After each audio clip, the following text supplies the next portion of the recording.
Jumpa lagi dengan saya Eros Perwita di channel The Investor, channel yang mengupas tentang dunia saham. Nah, di video terakhir kemarin kita sudah membahas saham yang menurut saya tidak rasional mahalnya. Ya, di mana nilai perusahaan di sini tetapi market sudah menghargainya di level di atasnya, jauh di atasnya gitu ya, dan ada potensi bubble menurut saya.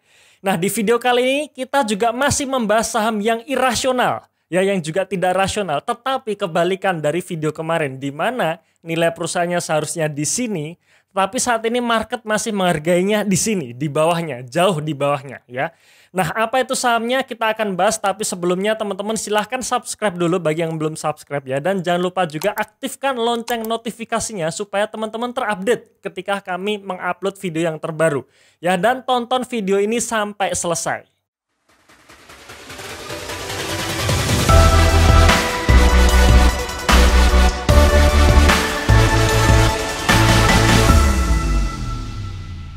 Nah, sebelum kita membahas apa itu sahamnya ya, kami informasikan lagi bahwa nanti tanggal 13 Maret 2021 dari jam 10 sampai jam 4 sore kita akan mengadakan webinar value investing ya. Adapun materinya ada beberapa hal, 4 macam ini ya. Konsep dasar value investing, basic membaca laporan keuangan, menentukan harga wajar saham, dan ada 15 watchlist saham yang undervalue. Fasilitasnya apa saja? Yaitu yang pertama rekaman webinar. Jadi kalau teman-teman tidak bisa hadir atau berhalangan hadir, teman-teman akan mendapatkan rekamannya ya, jadi jangan khawatir. Yang kedua, gratis mengikuti webinar value investing berikutnya. Jadi setelah ini ya, setelah Anda mengikuti webinar tanggal 13 Maret besok dan bulan depan kami mengadakan webinar value investing lagi, teman-teman bisa ikut gratis. Dan juga ada supporting grupnya di mana nanti kita bisa berdiskusi via grup ya. Oke, makanya jangan lupa untuk registrasi di website kami di www.theinvestor.id. Kemudian ada disclaimer yang perlu saya sampaikan ya, bahwa yang pertama, video ini hanya sebatas pendapat pribadi saja dan informasi umum saja. Jadi di sini tidak ada rekomendasi beli atau jual. Jadi sepenuhnya untuk beli atau jual ya di tangan Anda masing-masing. Kemudian pendekatan yang saya ambil ya dalam menganalisa saham, saya menggunakan pendekatan value investing. Nah, kenapa saya memakai ini? Karena untuk investasi yang aman, tenang, dan tumbuh. Kenapa? Karena dalam value investing intinya adalah di balik lembaran saham itu ada bisnis yang dijalankan. Ya, jadi bukan hanya sekedar pergerakan harga sahamnya saja. Nah, karena bisnis perlu waktu ya, maka ketika teman-teman menggunakan pendekatan value investing ya, teman-teman perlu memakai time horizon yang panjang ya. Jadi alias setelah saya upload video ini ya belum tentu besok harga sahamnya akan naik gitu ya. Karena ya memang butuh time horizon panjang gitu. Jadi bagi teman-teman yang sibuk ya, yang sibuk gak bisa mantau market setiap hari ya, metode ini cocok gitu. Tapi kalau buat teman-teman yang gatelan ya, ingin pencet tombol buy and sell setiap hari ya, kayaknya sih tidak cocok gitu. Jadi tergantung style dari masing-masing. Dan juga teman-teman tinjau ulang lagi analisanya, karena sekali lagi ya, resiko ditanggung pribadi masing-masing. Oke ya, jadi semoga teman-teman bisa memahami disclaimer ini. Nah, apa itu sahamnya? Sahamnya adalah Astra Autopart ya, atau saham dengan kode emiten auto. Teman-teman pasti tidak asing mendengarnya ya. Nah, auto sendiri ya, atau Astra Autopart sendiri, kepemilikannya saat ini 80% dimiliki oleh Astra International, sedangkan 20%-nya adalah milik publik. Ya, jadi kalau teman-teman ada yang punya saham auto ini ya, maka Anda salah satu dari 20% ini gitu ya. Nah, mengenai bisnisnya saya tidak akan jelaskan panjang lebar ya, karena pastinya auto ini sudah tidak asing di telinga Anda gitu ya. Kalau kita bicara mengenai spare part ya, baik itu motor atau mobil, nah salah satu distributor terbesar di Indonesia ya adalah auto ini. Ya, bahkan di sini teman-teman ya, struktur organisasinya saja sudah besar gitu ya. Ada 7 divisi dengan 13 entitas anak, dengan 21 entitas asosiasi, dan ada 14 investasi tidak langsung. Jadi grupnya ini juga sudah besar gitu ya. Nah, oke. Saya akan langsung masuk ke harga sahamnya ya.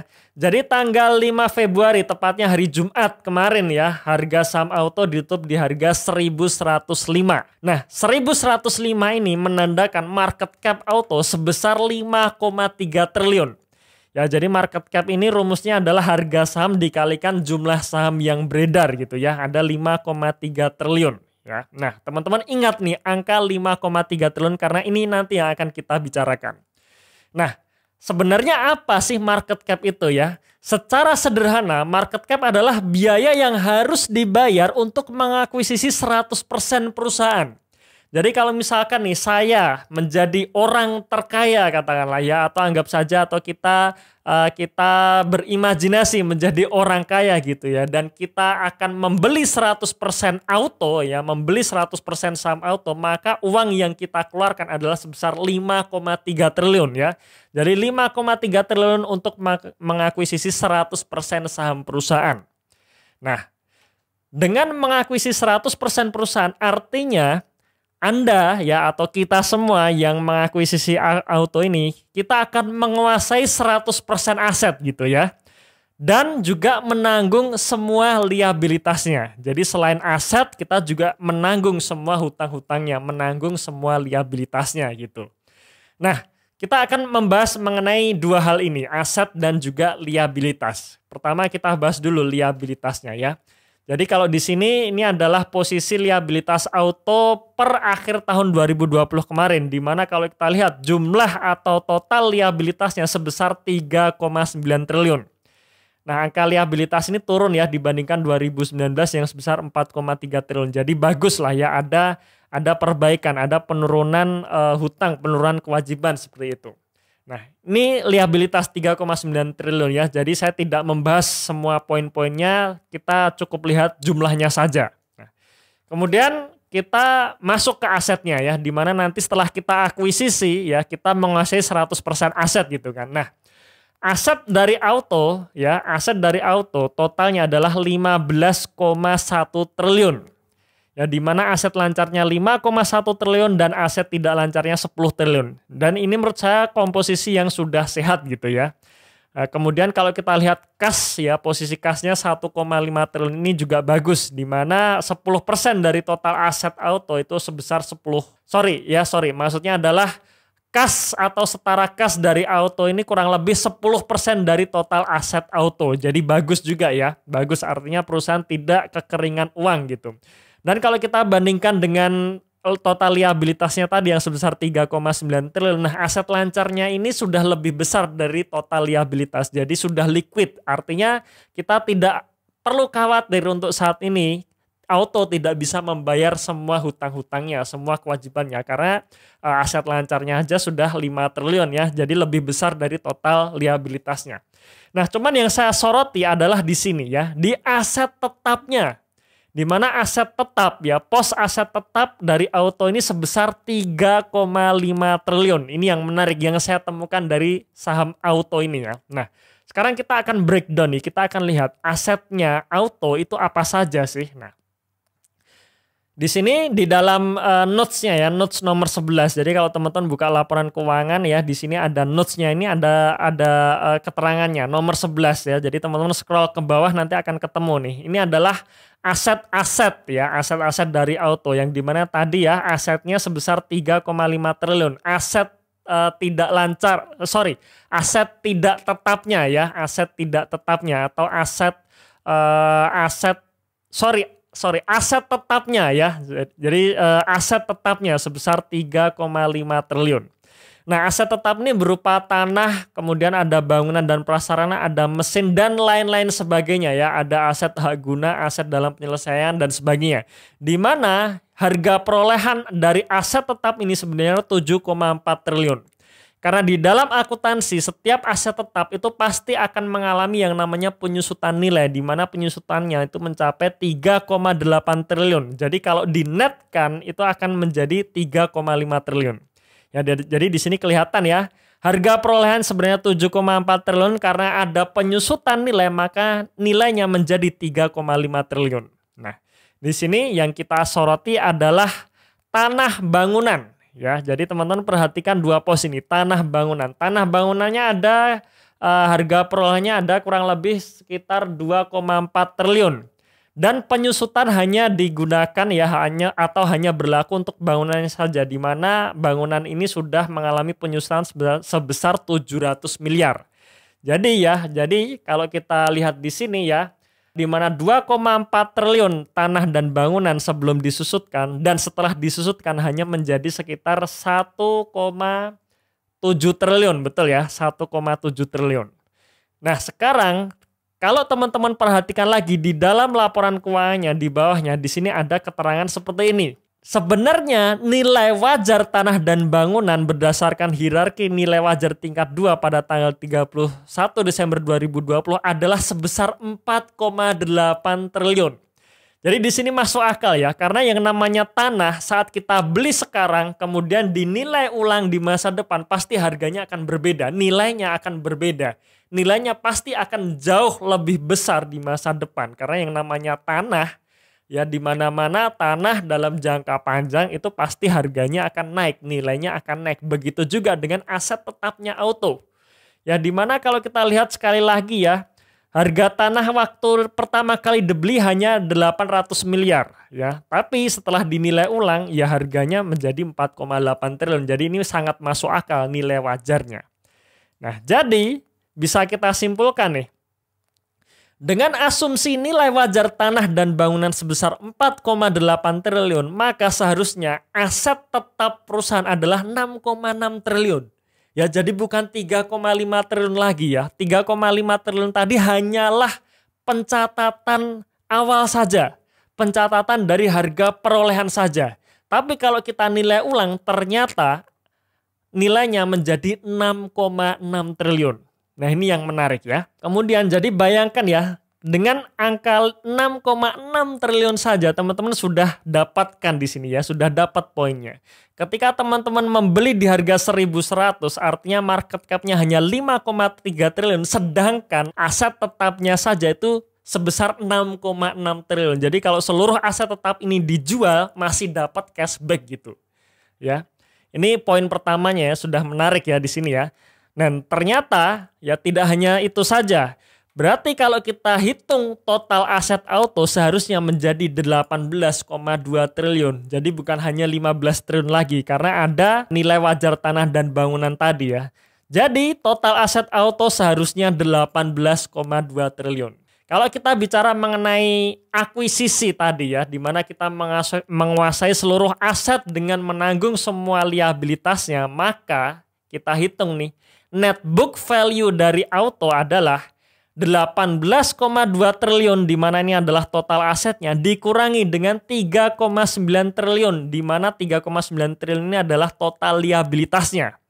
Yang artinya net book value-nya seharusnya berada di 14,3 triliun. Di sini poinnya ketemu lagi ya, bahwa kalau di harga 1.100 sekarang maka market cap-nya 5,3 triliun. Dimana kalau kita beli auto sekarang ya, dimana market cap-nya 5,3 triliun yang seharusnya book value-nya ya, net book value atau net aset dari auto sendiri adalah 14,3 triliun, berarti bisa disimpulkan bahwa harga saham auto sekarang adalah setengah harga teman-teman ya.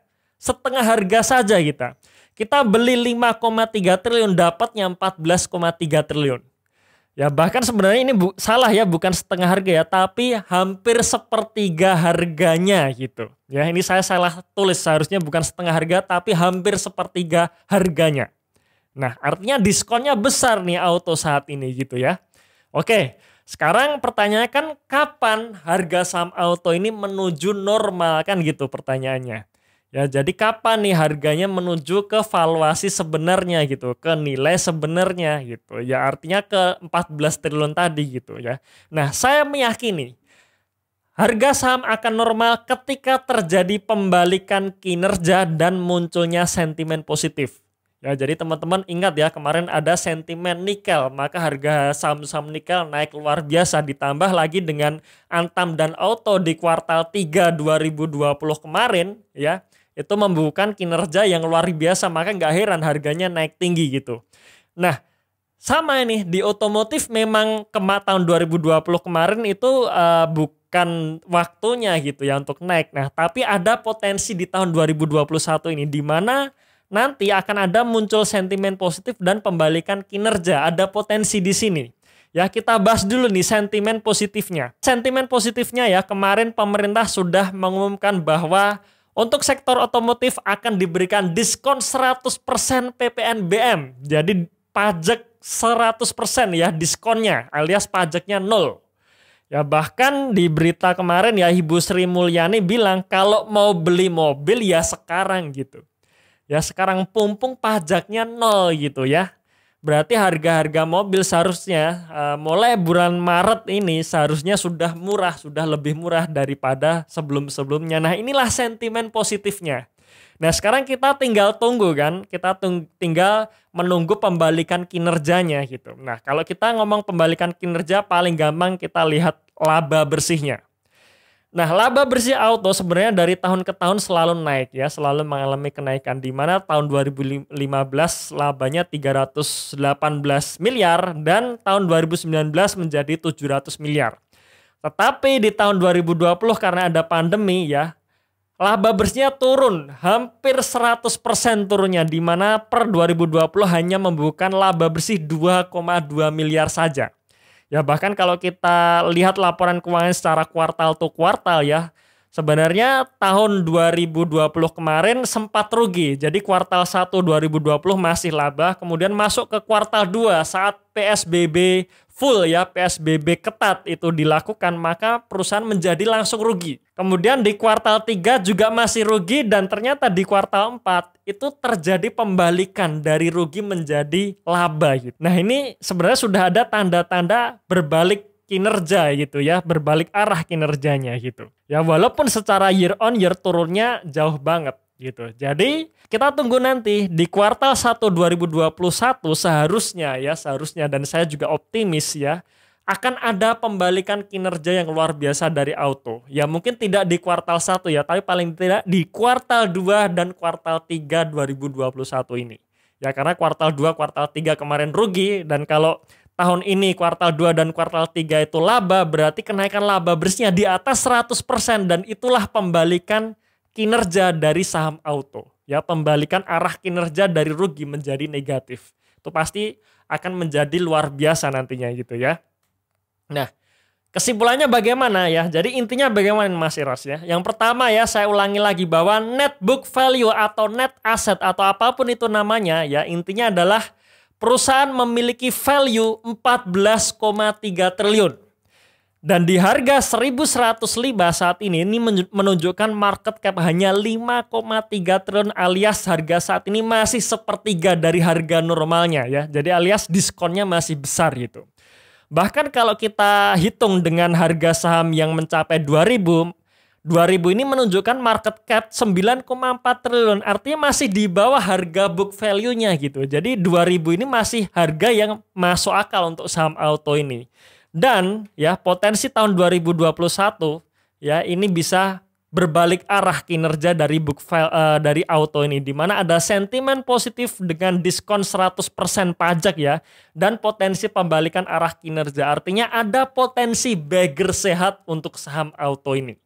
Ya, jadi saya menyimpulkan saham auto ini menjadi salah satu saham yang bisa menjadi multi bagger di tahun 2021 sampai 2022 nanti ya. Dan ini adalah bagger sehat. Ya, jadi bukan bagger gorengan yang naiknya sangat tajam dalam 1 bulan, habis itu bulan kedua turun tajam juga gitu ya. Oke, mungkin itu sekilas review dari saham auto yang dimana saya merasa ada mutiara terpendam dari saham auto ini. Dan mutiaranya apa sudah saya jelaskan tadi ya. Nah, silahkan teman-teman berkomentar di video ini supaya kita bisa berinteraksi, atau mungkin analisa saya ada yang salah dan kelewat. Jadi saya juga perlu direview nih apakah analisa saya masuk akal atau tidak ya. Jadi silahkan teman-teman komentar. Juga bagikan video ini ke teman-teman Anda yang lain yang memiliki saham auto ya. Siapa tahu teman-teman Anda penasaran kira-kira dalemannya auto itu seperti apa. Ya, oke, mungkin itu sekelas video kali ini. Ya, saya tunggu Anda di webinar Value Investing tanggal 13 besok. Ya, salam Passive Income.